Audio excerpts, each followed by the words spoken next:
बिस्मिल्लाहिर्रहमानिर्रहीम। अस्सलाम वालेकुम नाज़रीन, आप यूट्यूब चैनल देख रहे हैं। मैं इमरान खान हूँ। सबसे बड़ा मामला जो है वो आर्मी चीफ़ के नोटिफिकेशन का फंसा हुआ है। अब कुछ एस्टेब्लिशमेंट की जानिब से ख़बरें चलवाई गई और उन खबरों में ये दावा किया गया कि नोटिफिकेशन की तो ज़रूरत ही नहीं है और इन खबरों के लिए कुछ एक्सपर्ट्स का सहारा लिया गया। देखिए, जिस दिन 27वीं आईनी तरमीम हुई थी उसी दिन हमें इस बात का अंदाज़ा हो गया था कि अब ये एक नई मुद्दत मुलाजमत देंगे आर्मी चीफ़ को, और जब 5 साल के लिए नई मुद्दत मुलाजमत देंगे तो फिर इन्हें एक नया नोटिफिकेशन भी करना पड़ेगा।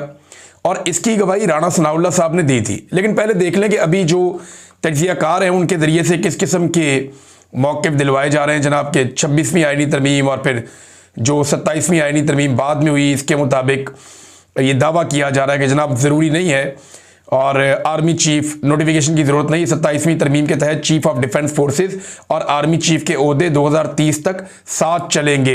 यानी टेक्निकल रीजंस निकाल के ये साबित किया जा रहा है कि किसी नोटिफिकेशन की ज़रूरत नहीं है। और आसिम मुनीर साहब इस वक्त पाकिस्तान के आर्मी चीफ, फील्ड मार्शल, सारा कुछ वही हैं, चीफ ऑफ डिफेंस फोर्सेज वो भी वही हैं। तो अब ये एक बयानिया जारी किया गया। इसका रीज़न आप समझ सकते हैं कि ये बयानिया क्यों जारी किया गया। इसलिए कि नोटिफिकेशन अभी तक हाथ में नहीं आया, लेकिन 2 वफाकी वज़रा इसे कंफर्म कर चुके हैं।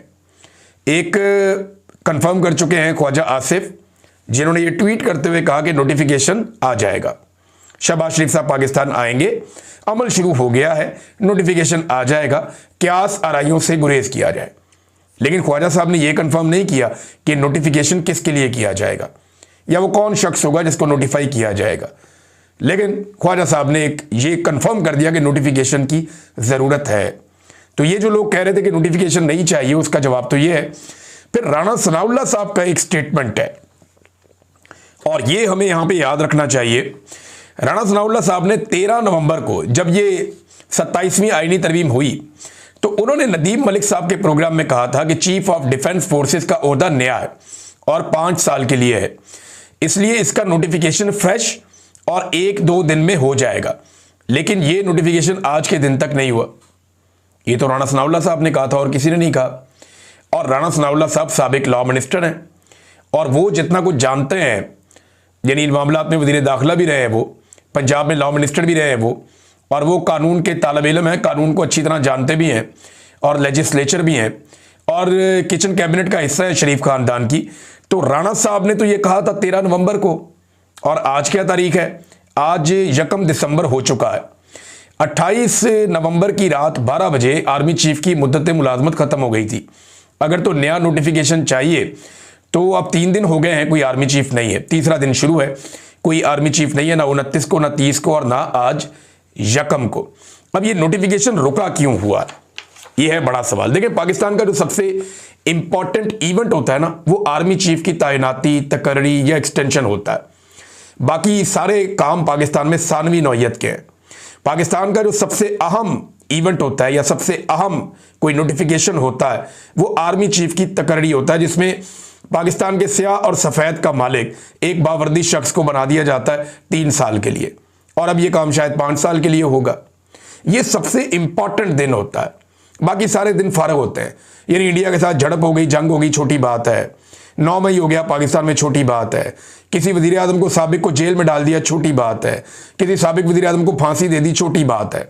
पाकिस्तान में जो बड़ी बात होती है, जो इंपॉर्टेंट दिन होता है, वो आर्मी चीफ की तकर्री का दिन होता है या आर्मी चीफ की एक्सटेंशन का दिन होता है। ये बहुत इंपॉर्टेंट होता है। इतने इंपॉर्टेंट दिन को शहबाज शरीफ अवॉइड करके बहरीन से बरतानिया क्यों चले गए और वहां जाकर अपने क़याम को बढ़ा क्यों दिया? कुछ लोग दावा कर रहे हैं कि शायद ख्वाजा आसिफ भी पाकिस्तान में नहीं है, वज़ीर दिफा। लेकिन शहबाज शरीफ साहब बैरून मुल्क क्यों चले गए? बहरीन से बरतानिया जाने का क्या तुक बनता है? अगर आप नक्शा देखें ना, तो पाकिस्तान से बहरीन आता है और उसके बाद तकरीबन 7 घंटे बाद, एक लंबी फ्लाइट के बाद 7-8 घंटे की, फिर बरतानिया आता है। यानी रास्ते में तो है नहीं।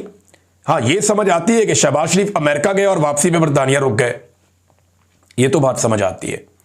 लेकिन शहबाज शरीफ बहरीन गए थे, जहां से पाकिस्तान चंद घंटे की मुसाफत पे, 2-2.5 घंटे। लेकिन शहबाज शरीफ साहब बहरीन से बरतानिया चले गए और यह भी नहीं बताया कि वो बीमार है। फिर एक ट्वीट भी कर रहे हैं अपनी भतीजी की तारीफ में और भतीजी आगे से जवाब भी दे रही है, मरियम नवाज। तो इससे वो ये भी बता रहे हैं कि वो एक्टिव हैं, चीज़ों को देख रहे हैं, सोए हुए नहीं हैं। और कोई कमर दर्द, टांग दर्द, सर दर्द, पेट दर्द, कोई ऐसा बहाना भी नहीं है।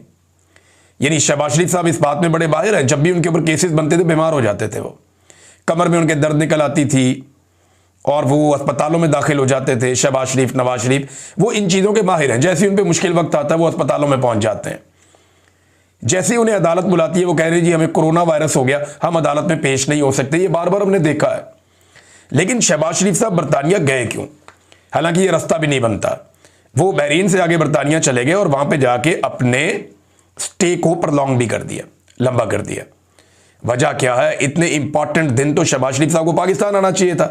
फिर आप गौर करें, जब 27वीं आईनी तरमीम हो रही थी तो शहबाज शरीफ साहब ने यानी यहां काबीना का इजलास बुला के मंजूरी दे दी। खुद शहबाज शरीफ साहब गालिबन आजरबाईजान के दौरे पे थे। आजरबाईजान से शहबाज शरीफ साहब ने कैबिनेट का इजलास बुलाया और यहां पे काबीना ने तरमीम की मंजूरी दे दी। इतना इंपॉर्टेंट काम। और ये एक छोटा तो नोटिफिकेशन है, शहबाज शरीफ साहब टेलीफोन पे अहकाम जारी कर सकते हैं। ये तो शहबाज शरीफ साहब फौरी तौर पे कर सकते हैं, एक फैक्स आ सकती है, मसला ही कोई नहीं है शहबाज शरीफ के लिए। लेकिन ये इतना इंपॉर्टेंट काम रुका हुआ क्यों है? आपको ना डॉट कनेक्ट करने पड़ेंगे। यानी मैं आपको सच बताऊं तो पाकिस्तान के किसी सहाफी के पास कोई सॉलिड न्यूज नहीं है। सारे लोग टामक टोइयां कर रहे हैं, कोई ये कहानी सुनाता है, कोई ये कहानी सुनाता है। एक बंदरबांट तो ओहदों की लगी हुई है ना। इस वक्त मिलिट्री एस्टेब्लिशमेंट के अंदर या फौजी क़यादत के अंदर एक रस्साकशी ओहदों की चल रही है, क्योंकि कुछ ओहदे जो हैं वो खाली हैं। चीफ ऑफ डिफेंस स्टाफ का ओहदा है, स्ट्रेटेजिक कमांड का ओहदा है, ISI चीफ का ओहदा है, ये भी किसी ना किसी ने लेना ही है। फिर वाइस चीफ का ओहदा है, ये भी किसी ना किसी ने लेना ही है। तो ओहदों के लिए खींचातानी तो चल रही है। ये पहले आपको नजर नहीं आती थी, लेकिन जनरल बाजवा के दौर से ऐसी बरकत पड़ी है कि ये सारी चीजें अब आपको नजर भी आती हैं और बाहर भी आती हैं। और ये सारा कुछ कभी ख्वाजा आसिफ ने बताया, कभी जो है वो इरफान सदीकी साहब मरहूम उन्होंने बताया, कभी जनाब किसी और सियासतदान ने बताया, कभी यानी हर कोई बताता रहा अपने अपने तौर पे कि जनाब ये किस तरह से बंदर बांट कर रहे थे और कैसे खींचातानी ओहदों के लिए हो रही थी। ये सिलसिला जनरल बाजवा ने शुरू किया। आसिम मुनीर साहब के दौर में भी अभी ये तसलसल चल रहा है कि ओहदों के लिए फौज के अंदर बहुत ज्यादा तकोदो होती है, बड़ी खींचातानी होती है। ऐसा नहीं है कि ये बिल्कुल एक डिसिप्लिन के साथ चलते हैं। ये अब वो वाला पोल खुल चुका है। अब मामला आ जाए जनाब वापस, डॉट आपको कनेक्ट करने पड़ेंगे। किसी के पास कोई खबर नहीं है कि एक्चुअली हुआ क्या है। हमारे पास सबके पास क्लूज हैं और उसकी बुनियाद के ऊपर हम अपनी राय कायम कर रहे हैं।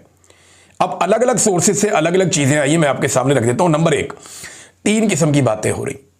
नंबर एक, नवाज शरीफ साहब के कुछ मुतालबात हैं और वो वाले मुतालबात जो उनके साथी बताते हैं, जैसे कि अफसार आलम कि नवाज शरीफ साहब कहते हैं जी ये तो सबको टांगो, ये ज्यादती है, ये चीजें क्यों नहीं हो रही। एस्टेब्लिशमेंट कहते हैं तुम करप्ट हो, नवाज शरीफ कहता है तुम करप्ट हो, सियासतदान करप्ट है, वो कहते हैं एस्टेब्लिशमेंट करप्ट है। एक दूसरे पे इल्जामात लगा रहे हैं और एक दूसरे पे इल्जामात लगा के एक खराबी पैदा हो रही है, जिसकी वजह से ये नोटिफिकेशन डिले में जा रहा है। कॉमन सेंस इसको नहीं मानती। लेकिन जब फौज लेकर आई थी ना नवाज शरीफ को और जरदारी को, तो उन्हें तब पता था कि इन्होंने पानामा भी किया हुआ, कारनामा भी किया हुआ है। उन्हें पता था कि जाली अकाउंट्स वाले केसेस क्या हैं। फौज को अच्छी तरह पता था कि ये जो सियासी क़यादत है ये करप्ट है।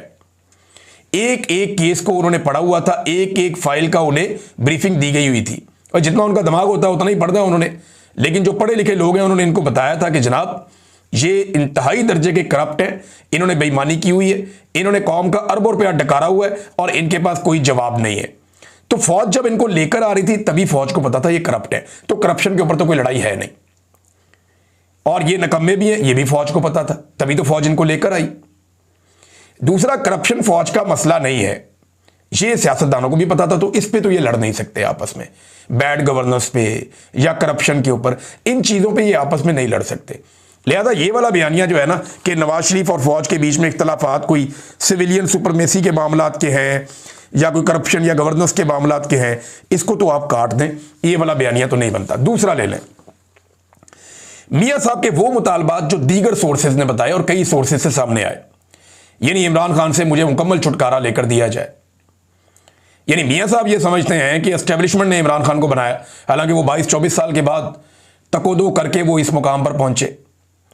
अब मियां साहब को लगता है कि एस्टेब्लिशमेंट ने क्योंकि बनाया और मेरी बनी बनाई गेम खराब कर दी, लिहाजा अब एस्टेब्लिशमेंट की जिम्मेदारी है कि इमरान खान से मुझे मुस्तकिल छुटकारा दिलवाएं और मुझे वापस वजीर आजम बनाने तक उनकी जिम्मेदारी है।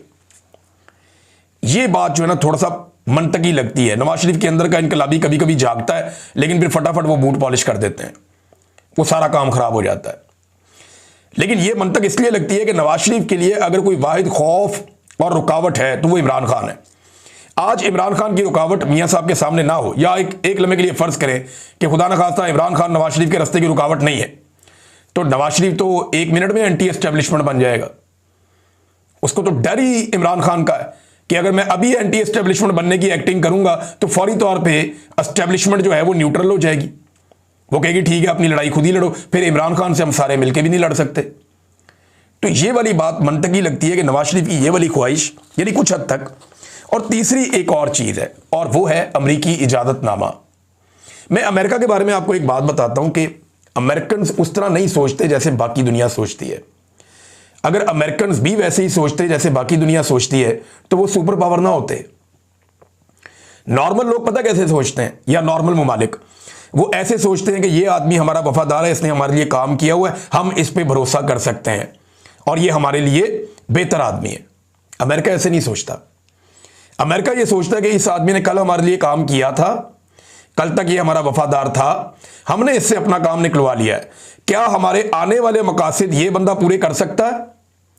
अगर तो कर सकता है तो ठीक है, इसको चला लेते हैं, और अगर ये बंदा नहीं कर सकता या इससे बेहतर कोई बंदा आ सकता है तो फिर अमेरिका नए बंदे की तरफ जाता है।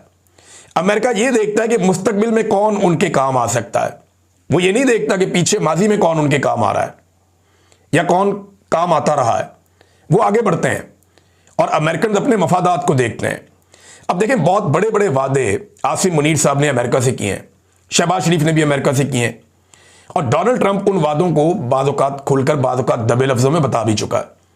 और वो कहते हैं जी पहले दिन से ये लोग कहते हैं हम तो आपके साथ हैं इसराइल के मामले में, या जो गज़ा का मामला है इसके ऊपर, या दीगर मामलात में। इन्होंने सबसे पहले कहा जी डोनाल्ड ट्रंप को आप नोबेल पीस प्राइज़ भी दें अमन का, मादनियात उनको इन्होंने ऑफर कर दी, अफगानिस्तान उन्होंने इनको ऑफर कर दिया, हर चीज़ हर तरह की फैसिलिटी ये उनको ऑफर कर रहे हैं।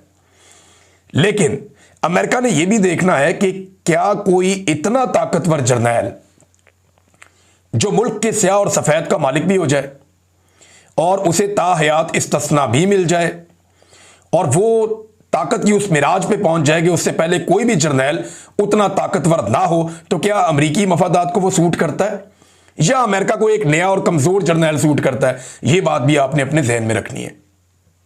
अमेरिकन इस तरह कैलकुलेट करते हैं। और अब जनाब शहबाज शरीफ साहब बैठे हैं बरतानिया में, अपना उन्होंने स्टे जो है इसको ऊपर लॉन्ग कर दिया है, और देखना यह है कि अमेरिका से क्या हुक्म आता है और मियां साहब और आसिम मुनीर के बीच में क्या तय पाता है। देखिए, मैं एक बार फिर कहूंगा कि मियां नवाज शरीफ और शहबाज शरीफ के लिए आसिम मुनीर से बढ़िया चॉइस कोई और हो नहीं सकता। उसकी वजह यह है कि आसिम मुनीर साहब जिस लेवल तक चले गए हैं, इस लेवल तक कोई और जर्नैल शायद ना जा पाए, क्योंकि लोगों के घरों तक, खवातीन तक कोई जर्नैल नहीं गया। आसिम मुनीर साहब के दौर में खवातीन की बेहुरमती की गई, चादर और चार दीवारी का तकद्दुस पामाल किया गया, बेटियां, बहुएं, बहनें, इनके साथ जो है वो जबर किया गया। इससे पहले हमने कभी ऐसा देखा नहीं। सनम जावेद, फलक जावेद इसी बात की सजा काट रही हैं कि उन्होंने आसिम मुनीर साहब पे तनकीद की। औरतों के ऊपर इस तरह का अटैक हमने किसी और जर्नैल की जानिब से नहीं देखा। इक्का दुक्का वाकयात हमने देखे, लेकिन इतने बड़े पैमाने पे हमने ये नहीं देखा था जो ये आसिम मुनीर साहब के दौर में हुआ। तो इनसे ज्यादा कोई और सूट नहीं करेगा इन्हें जर्नैल। अब देखते हैं कि ये क्या फैसला करते हैं और कैसे फैसला करते हैं। लेकिन एक बात तो तय है, ये जो नोटिफिकेशन वाला मामला हुआ है ना, इससे आसिम मुनीर साहब की इज्जत में कमी आई है, ना सिर्फ पाकिस्तान के अंदर बल्कि पाकिस्तान के बाहर, ना सिर्फ पाकिस्तान के अंदर बल्कि इदारे के अंदर भी। यानी एक बेचैनी सी है और एक बेबसी सी है, और आसिम मुनीर के साथ वही हो गया जो वो सियासतदानों के साथ कर रहे थे। यानी जिन लोगों को लाकर बिठाया उन लोगों ने लटका दिया बीच रास्ते में, और अब आसिम मुनीर साहब का नोटिफिकेशन लटका हुआ है। पता नहीं होता है, नहीं होता है, क्या होता है, अजीबोगरीब सूरत बना दी उनके लिए। तो आसिम मुनीर साहब अब कमजोर होंगे। जब भी कोई जर्नैल एक्सटेंशन ले लेता है ना, तो वो ताकतवर नहीं रहता। ये तारीख इस बात की गवाह है। जब भी कोई जर्नैल एक्सटेंशन लेता है उसकी ताकत कम होना शुरू हो जाती है। तो आसिम मुनीर साहब की ताकत, अगर उनको दोबारा से नोटिफिकेशन मिल भी जाता है तो उनकी ताकत अब कम होगी, ज्यादा नहीं होगी। लोग उनके ऊपर ज्यादा खुलकर तनकीद करेंगे। जैसे इमरान खान साहब तनकीद कर रहे हैं, आप ऐसी जुबान आने वाले दिनों में मजीद सियासतदानों की सुनेंगे। पाकिस्तान के अंदर और बाहर लोग उन्हें ज्यादा तनकीद का निशाना बनाएंगे। एक और सवाल पैदा होता है यहां पे कि क्या पाकिस्तान तहरीक इंसाफ, ये जो एक खटाई पैदा हुई है PMLN और आसिम मुनीर में, मुबैना तौर पे लगा लें इसको, अगर पैदा हुई है तो क्या PTI इसका फायदा उठा सकती है? अगर कोई दूरी पैदा हुई तो इसका साफ जवाब यह कि PTI फायदा नहीं उठा सकती। उसकी वजह यह है कि आसिम मुनीर साहब ने जो कुछ कर दिया है पाकिस्तान तहरीक इंसाफ के साथ, इमरान खान साहब जब तक जेल के अंदर है ना, तब तक आसिम मुनीर साहब के साथ चलना PTI के लिए मुमकिन ही नहीं है। ये आप मेरे से लिख के ले लें। जब तक इमरान खान साहब जेल के अंदर बंद हैं, तब तक आसिम मुनीर साहब के लिए या PTI के लिए मुमकिन ही नहीं है कि ये साथ बैठ के कोई काम कर सकें। PTI के लोग जो हैं वो तबाह बर्बाद करके रख देंगे। ये जो इमरान खान साहब के फॉलोअर है ना, ये छोड़ेंगे नहीं इसके ऊपर, और ऐसी सूरत हाल बन जाएगी कि सारे कानों को हाथ लगाएंगे। ये मुझे नजर आ रहा है, ये मुमकिन नहीं, ये नहीं हो सकता। बहरहाल खबरें चलवाई गई कि नोटिफिकेशन की कोई जरूरत नहीं है, और अब कुछ खबरें और भी चलवाई जा रही हैं। ये जो खबरें और चलवाई जा रही हैं ना, ये बड़ी इंटरेस्टिंग है।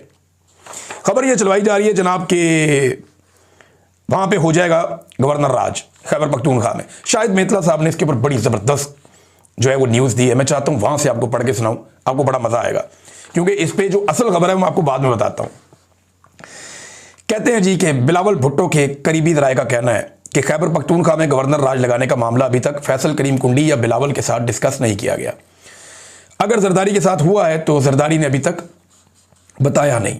आगे वो बताते हैं कि 2010-11 में पीपल्स पार्टी ने पंजाब में गवर्नर राज लगाकर कुछ हासिल नहीं किया था। ये 10-11 नहीं था, 2009-10 था, क्योंकि 2009 में नून लीग ने लॉन्ग मार्च निकाला था। ये उस वक्त की बात है जब गवर्नर राज लगाया गया था, और फिर पीपल्स पार्टी को ये गवर्नर राज खत्म करना पड़ा था, अदलिया भी बहाल हो गई थी।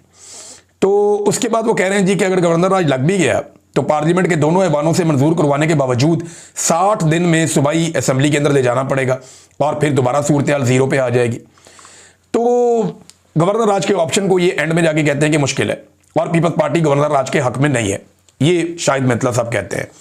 लेकिन मैं आपको ये बताता हूं कि खैबर पख्तूनख्वा में पाकिस्तान तहरीक इंसाफ की हुकूमत जो है वो इस वक्त एक लाइफ लाइन है पाकिस्तान की एस्टेब्लिशमेंट के लिए।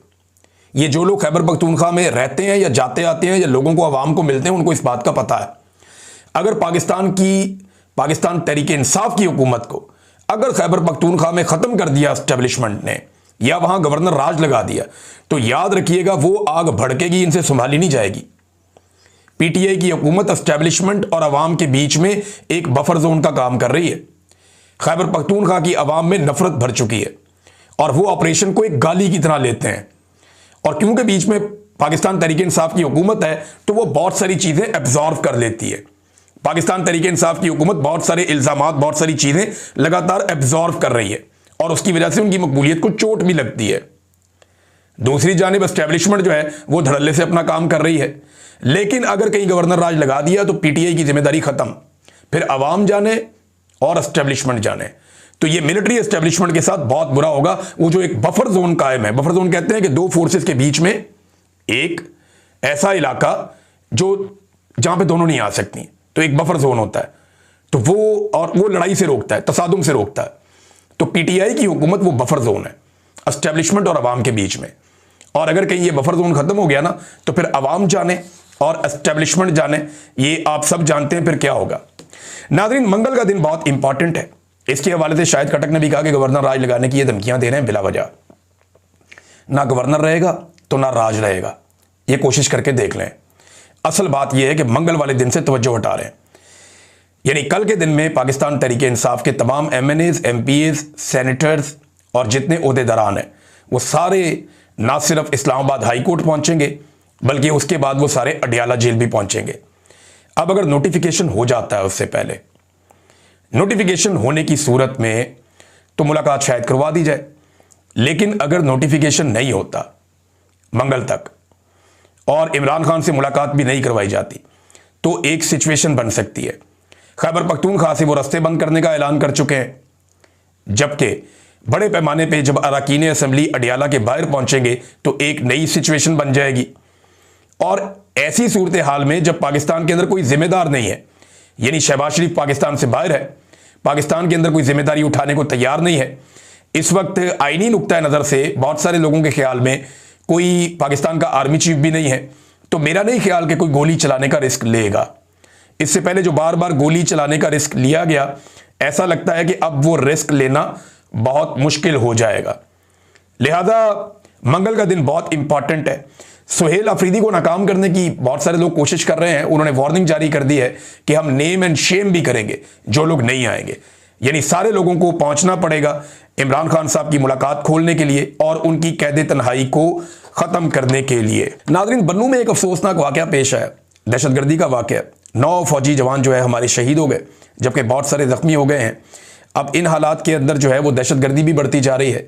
दहशतगर्दी को कंट्रोल करना सिक्योरिटी फोर्सेस, इंटेलिजेंस इदारों और खैबर पख्तूनख्वा की हुकूमत की जिम्मेदारी है। लेकिन आप ये देख लें, कभी गवर्नर राज, कभी नोटिफिकेशन, कभी ये, कभी वो, कभी मुलाकात की बंदिश। यानी पाकिस्तान को ऐसा लगता है कि एस्टेब्लिशमेंट ने जानबूझकर सिर्फ अपने इक़्तिदार को तूल देने के लिए अदम इस्तेहकाम का शिकार किया हुआ है। एक बेचैनी पाकिस्तान के अंदर जो है वो फैलाई गई है और डेलिबरेटली ये सारा कुछ पाकिस्तान के साथ ऐसा लगता है कि किया जा रहा है। नाज़रीन, आखिर में मैं शुक्रिया अदा करना चाहता हूं। कल हमने प्रोग्राम किया, हमारे जो सहाफ़ी जिन्हें जबरी तौर पे पहले उठाया गया, उसके बाद उनके ऊपर मुकदमात दर्ज किए गए, हमारे सहाफ़ियों को गैर कानूनी तौर पे गिरफ्तार करके हिरासत में रखा गया, जिनमें सोराब बरकत साहब हैं, हमारे बड़े प्यारे आगा शेख सरवर साहब हैं, राय गुलाम अली साहब हैं। और मैं आपको गारंटी देता हूँ एक बात, एक तो ओवरसीज़ पाकिस्तानियों का शुक्रिया जिन्होंने भरपूर आवाज़ उठाई। दूसरा, मैं एक गारंटी इस निज़ाम को देता हूं, इन तीनों में से एक भी नहीं टूटेगा, इन तीनों में से एक भी अपना मौक़िफ़ नहीं बदलेगा। बल्कि मेरी बात लिख कर रख लें, जब ये तीनों बाहर आएंगे ना, पहले से ज़्यादा मजबूत अंदाज में, पहले से ज़्यादा खुलकर ये अपनी बात करेंगे और ज़्यादा जज्बे के साथ पाकिस्तान में हक और सच का आलम बुलंद करेंगे। क्योंकि ये पाकिस्तानी मिडिल क्लास से आए हैं। ये सियासतदानों की तरह नहीं है जिन्हें आप ब्लैकमेल कर लेंगे वीडियोज़ दिखा के या करप्शन की फाइलें दिखा के। ये मिडिल क्लास के लोग हैं, ये पाकिस्तानी मिडिल क्लास के सहाफ़ी हैं। ये मार खा लेंगे लेकिन पाकिस्तान के साथ खड़े रहेंगे, हक और सच के साथ खड़े रहेंगे। मैं आपको गारंटी देता हूं, ये तीनों जब बाहर आएंगे तो आप देख लीजिएगा। अब तक के लिए इतने ही, अपना ख्याल रखिएगा, अपने इस चैनल का भी। अल्लाह हाफ़िज़।